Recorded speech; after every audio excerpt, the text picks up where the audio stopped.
தமிழர்களின் number one choice Tamil matrimony. பேச்சுவார்த்தைகளில் சிக்கல், இரு பக்கமும் தொடரும் தாக்குதல் என ரஷ்யா உக்ரைன் போர் 3 ஆண்டுகளை கடந்து தொடர்கிறது. அமைதியை கொண்டுவர சர்வதேச நாடுகள் முயன்று வரும் நிலையில் ஒரே இரவில் நூற்றுக்கணக்கான ட்ரோன்கள் மூலம் உக்ரைனின் பல பகுதிகளை மீண்டும் ரஷ்யா தாக்கியுள்ளது.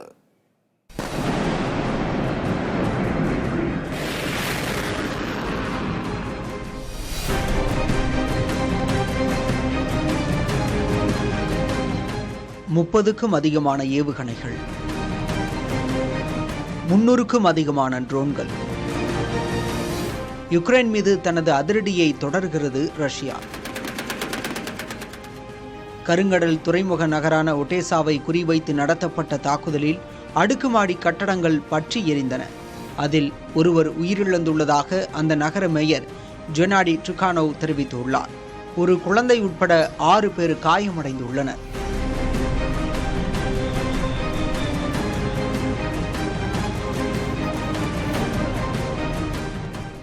ரஷ்யாவின் ட்ரோன் தாக்குதல் ஒடேசாவுடன் நிற்கவில்லை. வடகிழக்கு பகுதியான சுமி வரை நீண்டது. அதில் முக்கிய உட்கட்டமைப்புகள் சேதமடைந்து விட்டது என்கிறார் அதிபர் ஜெலன்ஸ்கி.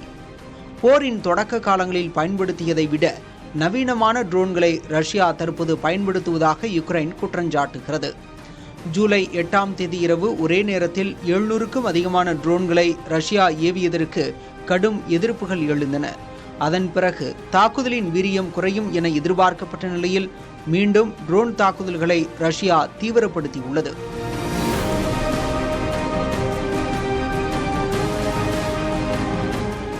இரு தரப்புக்கும் இடையே சமாதான பேச்சுவார்த்தையில் முன்னேற்றம் இல்லாத நிலையில் இத்தகைய தாக்குதல்கள் பதற்றத்தை மேலும் அதிகரித்துள்ளன. குரூஸ் ஏவுகணைகள் யுக்ரைன் வான்வெளி பாதுகாப்பிற்கு சவாலாக மாறி வருகின்றன. ரஷ்யாவின் 71 ட்ரோன்களை சுட்டு வீழ்த்தியதாக யுக்ரைனும், மாஸ்கோ நோக்கி வந்த யுக்ரைனின் 13 ட்ரோன்களை தாக்கி அழித்ததாக ரஷ்யாவும் கூறுகின்றன.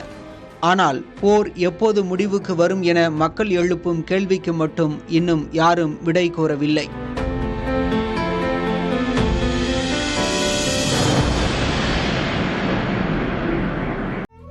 தமிழர்களின் number one choice Tamil matrimony.